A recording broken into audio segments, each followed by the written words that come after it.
মুম্বাই দলৰ পৰা ৰোহিতৰ বিদায় তাৰ লগতে আৰচিবি দলে লাভ কৰিব এতিয়া নতুন অধিনায়ক হয় আপোনালোকে ঠিকই শুনি আছে মুম্বাই ইণ্ডিয়ান্স আপোনালোকে জানে হে দলটোৰ পৰা ৰোহিত শৰ্মাৰ বিদায় তাৰ লগতে আৰচিবি দলটিয়ে লাভ কৰিবলৈ গৈ আছে নতুন অধিনায়ক গতিকে সবিশেষ আজিৰ এই ভিডিঅ'টোত আপোনালোকক দুইটা খবৰে বিতংভাৱে জনাবলৈ চেষ্টা কৰিম কিন্তু তাৰ আগতে আপোনালোকলৈ মই এটাই অনুৰোধ জনাম যে এই ভিডিঅ'টো একেবাৰে প্ৰথমৰ পৰা শেষলৈকে চাই থাকিব তেতিয়া সকলো কথা গম পাব আৰু ভিডিঅ'টো এটা লাইক লগতে চেনেলটো এনেকুৱা ধৰণৰ সুন্দৰ সুন্দৰ খবৰৰ বাবে এতিয়াই সাবস্ক্ৰাইব কৰি ল'বলৈ নাপাহৰিব আৰু মই এতিয়া আহিছো আজি ভিডিঅ'টোৰ মূল বিষয়টোলৈ আৰু আপোনালোক সকলোকে মই জনাই দিব বিচাৰিছো যে 2025 বৰ্ষৰ আইপিএলৰ বাবে এতিয়াও বহুত দিন আছে যদিও কিন্তু এতিয়াৰে পৰা বহুতো খবৰ ওলাই আহিছে আৰু ৰোহিত শৰ্মা আপোনালোকে জানে মুম্বাই ইণ্ডিয়ান্স দলৰ প্ৰাক্তন অধিনায়ক তেখেতৰ বিদায় বুলি ক'ব লাগিব এমআই দলৰ পৰা আৰু 2024 বৰ্ষৰ আইপিএলতে খেলুৱৈগৰাকীক অন্তিমবাৰৰ বাবে আপোনালোকে দেখা পাব মানে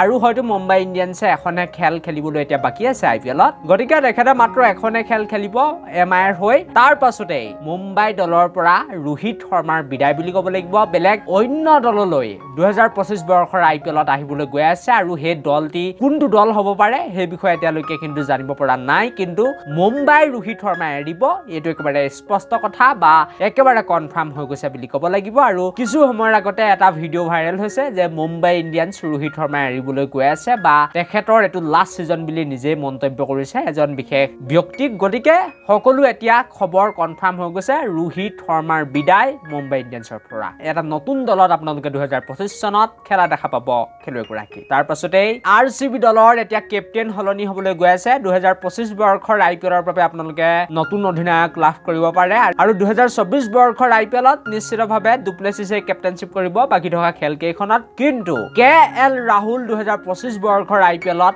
আৰচিবি লৈ আহিব পাৰে বুলি বৰ্তমান সময়ত খবৰ ওলাই আহিছে আৰু আপোনালোকে জানে খন্তেক সময়ৰ আগতে বা কিছু দিনৰ আগতে এলএজি দলৰ যিজন মালিক আছিল তেখেতে কেএল ৰাহুলক অকমান ধমকি দিয়া দেখা গৈছিল গতিকে তাৰ পাছতে এতিয়া কেএল ৰাহুলে হয়তো এলএজিত নাথাকিব আৰু যি খবৰ ওলাই আহিছে কেএল ৰাহুল আৰু এতিয়া যি খবৰ ওলাই আহিছে সেই খবৰটো কৈছে যে আৰচিবি দললৈ ৰাহুল হয়তো আহিব পাৰে আৰু আৰচিবি টিমৰ হৈ তেখেতে খেলাই নহয় 2025 বৰ্ষৰ আইপিএলত কেপ্টেইনশ্বিপো খেলুৱৈগৰাকীক কৰা আপোনালোকে দেখা পাব আৰু সকলোকে মই জনাই দিব বিচাৰিছো যে 2025 বৰ্ষৰ আইপিএলৰ আগতে আইপিএলৰ মেগা অপচন হ'ব গতিকে মেগা অপচনৰ বাবে বহুতো প্লেয়াৰক এৰি দিব লাগিব টিমসমূহে প্ৰায় 4 জন মান প্লেয়াৰহে থব পাৰিব ৰিটাৰ্ণ কৰি থব পাৰিব বাকি খেলুৱৈসকলক তেওঁলোকে উলিয়াই দিবই লাগিব এইটো নিয়ম হয় গতিকে মেগা অপচনত কোনে কোনে কাক কাক কিনে হেতু দেখাটো লক্ষণীয় হ'ব কিন্তু যি খবৰ ওলাই আহিছে ৰোহিতে মুম্বাই এৰিব তাৰ পাছতে আৰচিবি দলৰ হয়তো নতুন কেপ্টেইন আপোনালোকে লাভ কৰিব পাৰে নাম হৈছে কামাল লাজৱাব ৰাহুল মানে কেএল ৰাহুল